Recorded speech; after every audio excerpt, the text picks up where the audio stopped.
አርዕስተ ዜና። በአዲስ አበባ አየር ጤና አካባቢ በአሚኒ ሆቴል ባለቤቱን በአሰቃቂ ሁኔታ ገድለው ያመለጠው ተጠርጣሪ ደሳለኝ ሽመልስ በጉራጌ ዞን በቁጥጥር ስር መዋሉ ታወቀ።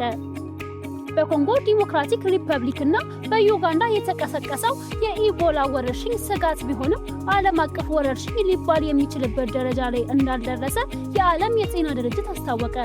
እነዚህንና ሌሎች መረጃዎችን በዛሬው ጥንቅራችን ይዘንላችሁ ቀርበናል። እስከ ፕሮግራማችን ፍጻሜ ድረስ አብራችሁን። በቤንሻንጉል ጉሙዝ ክልል ከህግ ውጭ የሚፈጸሙ እገታዎችና እስራቶች አሁንም መቀጠላቸውን የኢትዮጵያ ሰብአዊ መብቶች ኮሚሽን አስታወቀ። ኮሚሽኑ በክልሉ በሚገኝ ፖሊስ ጣቢያዎች ላይ ባደረገው ሰብአዊ መብቶች ክትትል ያለ ፍርድ ቤት ትዕዛዝ ሰዎችን ማሰርና ተጠርጣሪዎችን በህግ በተቀመጠላቸው ቀነ ገደብ ፍርድ ቤት አለማቅረብ አሁንም አሳሳቢ ችግር ሆኖ መቀጠላቸውን በይፋዊ መግለጫው ጠቅሷል። በተለይም የመብት ጥሰት የሚፈጽሙ የፖሊስ አባላት ላይ ተገቢው ህጋዊ አስተዳደርና እርምጃ አለመወሰዱ ለችግሩ መባባስ ምክንያት መሆኑ ተገልጿል። የኢትዮጵያ ሰብአዊ መብቶች ኮሚሽን በባምባሲ ከተማ በክልሉ ምክር ቤት ከፖሊስ ኮሚሽንና ከህግ አካላት ጋር በጉዳዩ ላይ ሰፋ ያለ ውይይት አድርገዋል።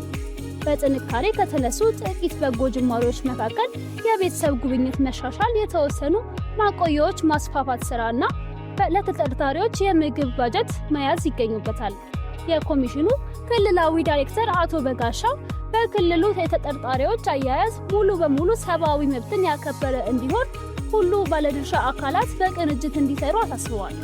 የኢሃጳ የህዝብ ግንኙነት ኃላፊ አቶ ይስሐቅ ወልዴ ራሳቸውን ከሰባተኛው ሀገራዊ ምርጫ ቢያገሉም ብሔራዊ ምርጫ ቦርዱ ግን ውሳኔውን ውድቅ ማድረጉን አስታወቀ። በአራዳ ክፍለ ከተማ ምርጫ ክልል 1/9ኛ ለፓርላማ እጩ ሆነው ቀርበው የነበሩት አቶ ይስሐቅ ምርጫው 12 ቀናት ብቻ ሲቀሩት ራሳቸውን ያገለሉበት ምክንያት ሲያስረዱ በሀገሪቱ ደም አፍሳሽ ጦሮች ሳይቆሙ ንጹሃን ዜጎች በመብታቸው እየተገደሉና በርካታ ፖለቲከኞችና ጋዜጠኞች በታሰሩበት ሁኔታ ምርጫ ማካሄድ በህዝብ ህመም ላይ መሳለቅ ነው ብለዋል። ይሁን እንጂ የኢትዮጵያ ብሔራዊ ምርጫ ቦርድ በሰጠው ይፋዊ ምላሽ እጩነትን የመሰረዣ የመጨረሻው ጊዜ ቀነ ገደብ ሚያዝያ 23 2018 ዓ.ም አብቅቷል ብሏል። አቶ ይስሐቅ ጥያቄውን ያቀረቡት ግንቦት 10 2018 ዓ.ም በመሆኑና የእጩዎች ስም ያረፈበት የድምጽ መስጫ ወረቀት ታትሞ ሀገር ውስጥ የገባ በመሆኑ ጥያቄው ህጋዊ መሰረት የሌለውና ተቀባይነት የሌለው ነው ሲል ቦርዱ ውድቅ አድርጎታል። በአዲስ አበባ አየር ጤና አካባቢ በአሚኒ ሆቴል ባለቤቱን በአሰቃቂ ሁኔታ ገድሎ ያመለጠው ተጠርጣሪ ደሳለኝ ሽመልስ በጉራጌ ዞን በቁጥጥር ስር መዋሉ ተሰማ። ተጠርጣሪው ግድያውን ከፈጸመ በኋላ የሟችን አስክሬን ቪዲዮ ቀርጾ ለቤተሰቦቿ በመላክ አሰቃቂ የጽሑፍና የቪዲዮ ዛቻዎችን ሲሰነዝር መቆየቱ ይታወሳል። የሟች አለሚቱ ሸጋው አባት አቶ ሸጋው ደሳለው በሰጡት ልብ የሚነካ ቃል ገዳዩ በቁጥጥር ስር መዋሉ ሲሰማ የሞተችው ልጄ በህይወት የተመለሰች ያህል የተሰማኝ ፍትህ እንድታገኝ ሌት ተቀን እጸልይ ነበር ብለዋል። አባትየው አክለው በድህነታችን ምክንያት ፍትህ የምናጣ መስሎኝ ነበር።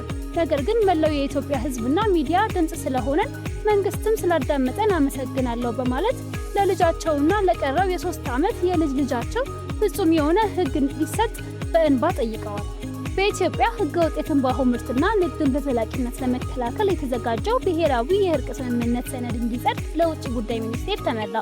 የኢትዮጵያ ምግብና መድኃኒት ባለስልጣን ምክትል ዋና ዳይሬክተር አቶ ስዩም ወልዱ እንደገለጹት ተቋሙ ህገወጥ የትንባሆ ዝውውር ለመግታት ባለፉት ዓመታት የ8 ዓመት ብሔራዊ ስትራቴጂ ሲተገብር ቆይቷል። አሁን ደግሞ የህግ ማዕቀፉ ዓለም አቀፋዊ ይዘት ኖሮት ይበልጥ እንዲጸና ሰነዱ ለሚኒስቴሩ መላኩ ተገልጿል። በአሁኑ ወቅት ምርቶች ወደ ሀገር ውስጥ ሳይገቡ አስቀድሞ ለመቆጣጠር በ15 የድንበር መግቢያና መውጫ ኬላዎች ላይ ከፌዴራል ፖሊስና ከጉምሩክ ኮሚሽን ጋር ጥብቅ ቁጥጥር እየተደረገ ይገኛል። የአዲስ አበባ ከተማ አስተዳደር ከንቲባ አዳነች አቤቤ በዋና ከተማዋ ያለውን የኑሮ ውድነት ጫና ለመቀነስና ገበያውን ለማረጋጋት የሚከናወኑ ስራዎችን ገመገሙ።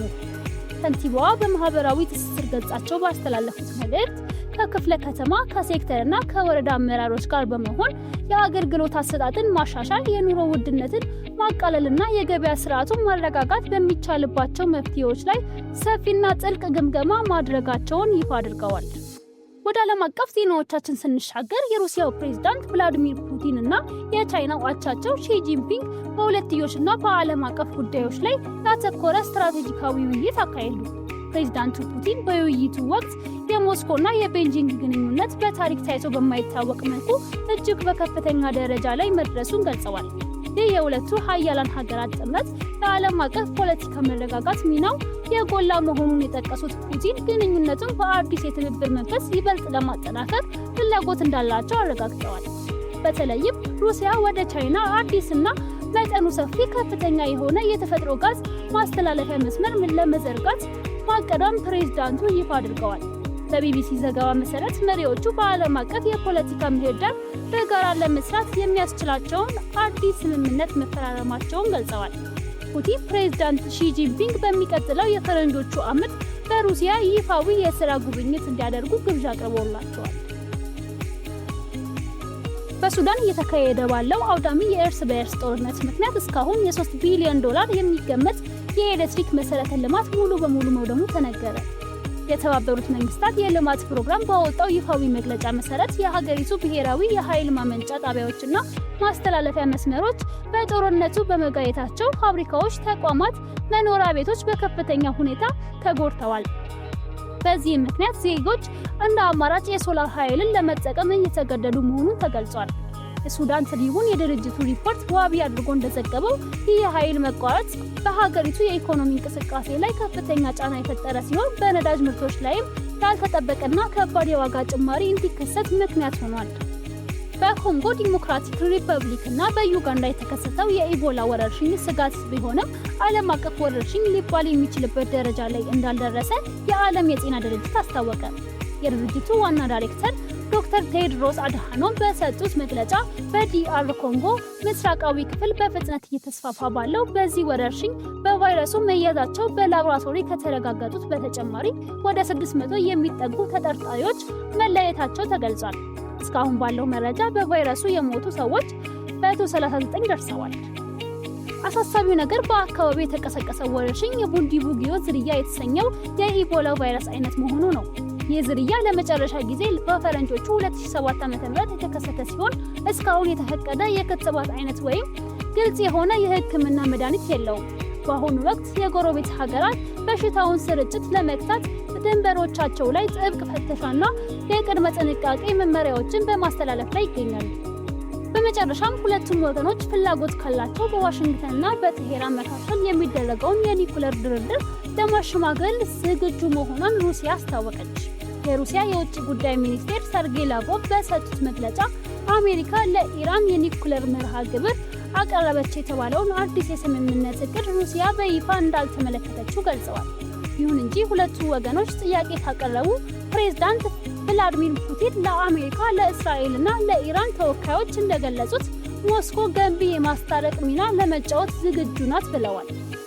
ሚኒስቴሩ አሜሪካና ኢራን በፓኪስታን አደራዳሪዎችና በሌሎች አማራጭ መንገዶች ድብቅ መልእክት እየተለዋወጡ መሆናቸውን የሚገልጹ ሪፖርቶች መኖራቸውን ጠቅሰው በዓለም አቀፍ የኒኩለር ስምምነት መሰረት ኢራን ዩራኒየምን ለሰላም ዓላማ የማበልጸግ ሙሉ መብት አላት ሲሉ መከላከል ማድረጋቸውን የአናዶሉ ዘገባ ያሳያል። ተመልካቾቻችን፣ የዛሬው ዜና በዚህ ተጠናቋል። ነገ በሌሎች መረጃዎች እስከምንገናኝ ድረስ መልካም ቆይታ።